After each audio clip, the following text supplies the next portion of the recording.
Hey, seventh grade. This is Mr. Rayleigh here with your lesson for Wednesday, November the 4th, and for my Friday, November the 6th, because we had to make up for yesterday with Election Day. So this will look the same way. It'll just say Friday, November the 6th for those of you guys in my Tuesday, Thursday classes.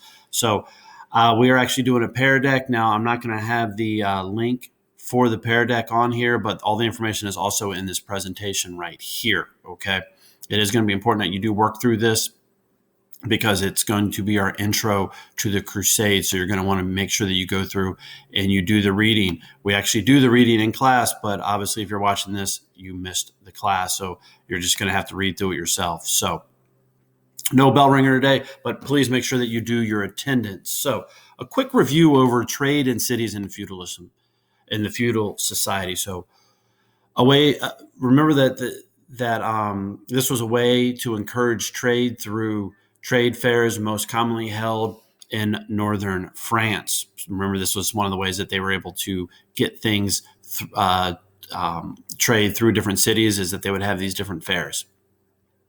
Merchants would exchange goods such as furs, wool, and swords with Asian goods such as silk, spice, and sugar. Most of these goods were traded for other goods, but as trade increased, so did the use of gold and silver coins as payment. So it was more of a barter system at first, but then as more and more people started to accept these things, and they started really wanting that gold and silver instead of other trade items, especially when you're talking about food type of trade items that may not last as long. The gold and silver allows you to be able to buy more stuff on your own. So eventually we get back to that. And then once we start getting countries, we started to actually get money from each individual country, such as we have the dollar, England has the pound. Most of the other European countries have the euro, where they have a common currency that they use. And that came from the use of gold and silver. I'm not sure why these are out of order, but more review. So how were cities governed? People were granted certain rights. They were obligated to pay taxes to the Lord.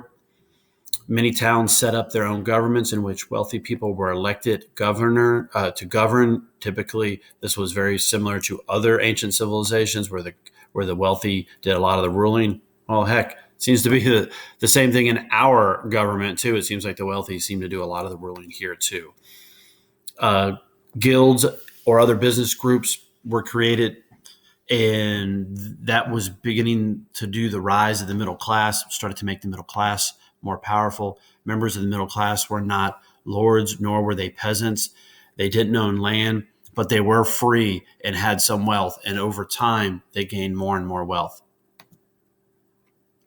People participated in apprenticeships in which they learned to give trade and eventually became masters. So people would take these apprenticeships at a young age, and they became really good at doing that trade, and they would eventually be a master, and they would usually start their own little business.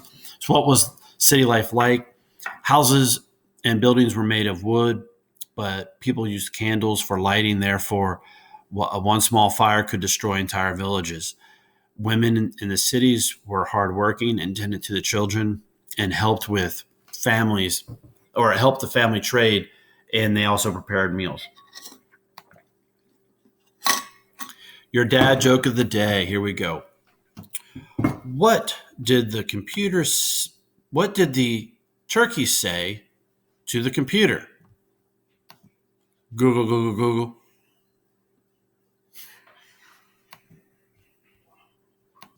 So here's our lesson on the actual Crusades, and we're going to spend a couple days on the Crusades. So remember, you're going to want to go through and do these readings. So you're going to want to pause this and read through it, because there aren't going to be specific notes for this as much as you're going to be just answering questions in your head as we go through this. So you'll want to read through this and figure out what the answers are as I come up with these questions. But this is going to be important because you will be tested at the end of the unit on the Crusades. So it's going to be important that you know these things.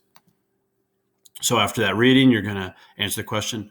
This should say, what were the Crusades, not who were the Crusades. So what were the Crusades? So you should, based off of that reading. And if you don't know the answer, go back and look. Find what the answer is. It's right there. Okay. Then you're going to read through this page. How did The Crusades affect the division of power in medieval society. Again, if you're not sure, go back one and find that answer. This is a long reading. There's a lot of stuff in here. So I'm going to move this around a little bit. Let me see if I can move it over here. That way it's kind of out of the way. I think it's out of the way. Yeah, it's out of the way there. So that way you guys can avoid me covering up the reading. So make sure you pause, read through this because we have another series of questions. What did the agreement signed between Richard the Lionheart and Saladin state? So from that reading, make sure that you can answer that question. This is a multiple choice question. The treaty between King Richard and Saladin was signed during the, again, multiple choice. This was supposed to be a pair deck, so it would have been more interactive if you were in class. Read through this and the effects. Remember, there are positive and negative effects to the Crusades, so make sure that you know a little bit of both, because I will promise you will have questions on those. What was the effect of the Crusades in terms of trade? So what was the effect on trade for the Crusades? Go back, look up that answer. What is the importance of the city of Jerusalem? So there was something in the reading about Jerusalem and why it was so important. How did the Crusades positively affect life in Europe? Again, that's in the reading. And I also want to follow it up because this question is not on there. How did it have a negative effect on Europe and on life? So make sure you can answer both those questions because there will be multiple choice questions on those.